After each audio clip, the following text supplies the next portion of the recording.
নমস্কার প্রত্যেক বাচ্চাকে।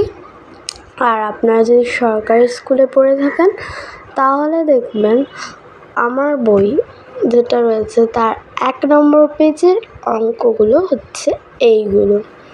দেখুন, প্রথমেই লেখা রয়েছে আগের পড়া মনে করি, ইট সাজানো দেখি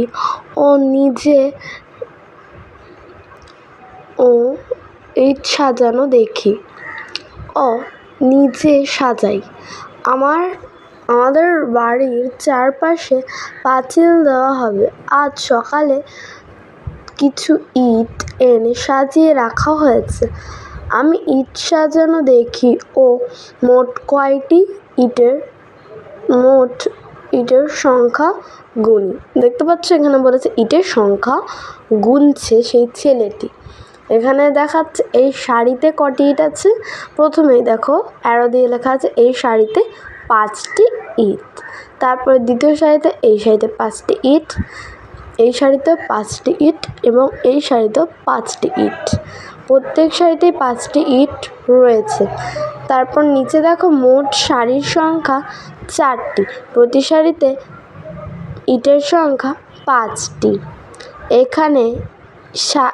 এখানে সাজিয়ে রাখা মোট ইটের সংখ্যা 4 গুণ 5 কত হলো? 20। তারপর এই যে নিচের এগুলো রয়েছে এগুলোর কোনো দরকার নেই। চলে আসি পরের পেজে। দেখতে পাচ্ছ প্রত্যেকে পরের পেজে চলে এসেছি। আর প্রথমে এখানে লেখা রয়েছে ঝিমলিদের মাঠে 300টি ইট সাজিয়ে রাখতে হবে। প্রতি সারিতে 10টি করে ইট রাখলে মোট সারি হবে 300 ভাগ 10টি সমান 30টি। এই অঙ্কটা হয়ে গেল। তারপর 2 নম্বরে আসি। সুজিত প্রতি সারিতে 8টি করে 208টি ইট সাজিয়ে রাখলো। মোট সারি হবে 208 ভাগ 8টি সমান 26টি। সে মোট 26টি সারিতে ইট রাখলো। তারপর 3 নম্বরটা হচ্ছে সোফিয়া 12টি শাড়িতে কিছু ইট সাজিয়ে রেখেছে। প্রতি শাড়িতে 12টি করে ইট রেখেছে। মোট ইটের সংখ্যা 12 গুণ 12, উত্তর হবে 144টি। সোফিয়া মোট 144টি ইট সাজিয়ে রেখেছে। আর দেখতে পাচ্ছ নিচে যেটা লিখে রয়েছে যে একটা বাচ্চার ছবি দেখতে পাচ্ছ, ওখানে লেখা আছে আজ আমি 20টি ইট নিজের মতো কয়েকটি শাড়িতে সাজাবো। এইটার কোনো দরকার নেই। চলে আসি পরের পেজে। দেখতে পাচ্ছ আমরা পেজ নাম্বার 3 মানে পরের পেজে চলে এসেছি। দিয়ে এই অঙ্কগুলো হচ্ছে তোমার কার্ডের মতন, ঠিক আছে? এখানে দেখো কি লিখতে হবে। বিস্তার করে লিখি, স্থানীয় মানে বিস্তার করে লিখি, অঙ্কে লিখি ও কথায় লিখি।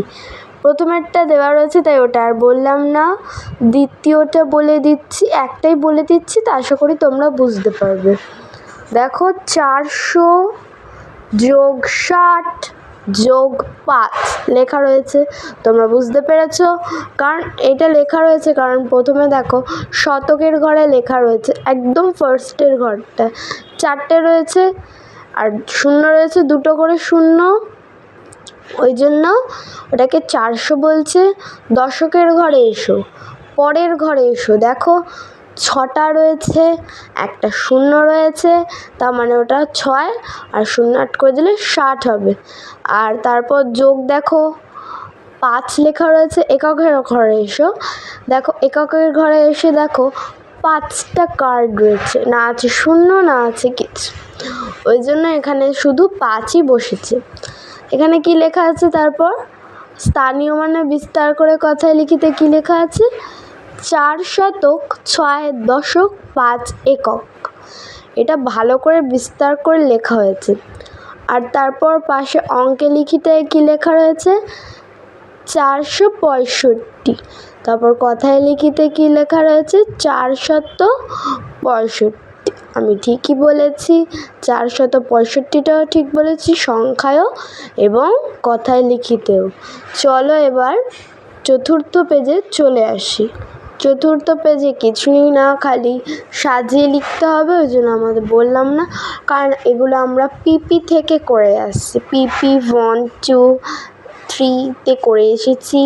এটা যেহেতু আগের পড়া মনে করি বলছে, এটা আমরা একটু রিভিশন দিচ্ছি, যে এগুলো আমাদের সেরকমভাবে মুখস্থ নেই, ওই জন্য মানে যেগুলো একটু বড় বড়, কিন্তু এইগুলো দেখো একদম ইজি। মানের ঊর্ধ্বক্রম মানে হচ্ছে ছোট থেকে বড়, ব্র্যাকেটে লেখাই রয়েছে, আর মানের অর্ধক্রম মানে হচ্ছে বড় থেকে ছোট। আশা করি তোমরা বুঝতে পেরে গেছো। আমি চলে আসি পেজ নম্বর 5। দেখো পেজ নম্বর 5-এ কী লেখা রয়েছে, কাঠিতে রঙিন বল দিই। আচ্ছা, আমি এটা নিজে করেছি, লাস্টেরটা দেখো নিজে তৈরি করে লেখা আছে, ওটা আমি নিজে তৈরি করেছি। আর তোমরা চাইলে অন্য কিছুও দিতে পারো, তোমরা চাইলে এখানে 2 দিতে পারো ফার্স্টেরটায়, আর চাইলে এখানে 3ও দিতে পারো, এটা তোমাদের ব্যক্তিগত ব্যাপার, তোমরা যা ইচ্ছা দিতে পারো। প্রথমেরটা করা রয়েছে তাই বললাম না। দ্বিতীয়টা দেখো 415 লেখা রয়েছে, 415 বেশি না 416 বেশি? নিশ্চয়ই 416 বেশি হবে, তাই হাঁটা ওদিকেই হবে। তারপর দেখো কি লেখা রয়েছে, 224। 224 বেশি না 250 বেশি? নিশ্চয়ই 250 বেশি। আচ্ছা, তারপর লেখা আছে 435 বেশি না 600 বেশি? মানে 603 বেশি? নিশ্চয়ই 603 বেশি হবে। 532 বেশি নাকি 260 বেশি? 260 বেশি। আচ্ছা, উপরেরটা বলেই দিই আমি একেবারে, 324 বেশি নাকি 343 বেশি? নিশ্চয়ই 343 হবে। চলে আসি পরের পেজে। দেখো পরের পেজে চলে এসেছি, সব কিছু আমার লেখাই রয়েছে, ওই জন্য আমি সেভাবে বুঝিয়ে দিলাম না। তোমরা তো লিখতে চাও, তাহলে এটা তোমরা একটা স্ক্রিনশট নিয়ে নাও, আমি এটা সেইভাবে বুঝিয়ে দিলাম না, কারণ এটা একদম ইজিলি করা যাবে। চলে আসি 7 পেজ। দেখো এটা হচ্ছে আমাদের 7 পেজ। 7 পেজটা দেখতে পাচ্ছ তোমরা, একই প্রসেসে করতে হবে। এখানে কটা সংখ্যা দিয়ে দিয়েছে, 4 যাতে শতকের ঘরে থাকে প্রথমে এরকম 2টো লিখতে হবে, 4 যাতে দশকের ঘরে থাকে এরকম 2টো লিখতে হবে, তারপর তৃতীয়টা 4 যাতে এককের ঘরে থাকে এইভাবে লিখতে হবে। বুঝিয়ে দিয়েছি আমি ভালো করে, এবার তাহলে তোমরা নিজেরাই করতে পারবে, ঝটঝট স্ক্রিনশট নিয়ে নিজেরা করে ফেলো। আমার আজকেরকার মতন ভিডিও শেষ, আমি তাহলে বইটি বন্ধ করে সাইডে রেখে দিলাম। আমার ভিডিওটি শেষ হয়ে গেছে, ভালো লাগলে কমেন্টে বলবেন। টাটা সবাইকে।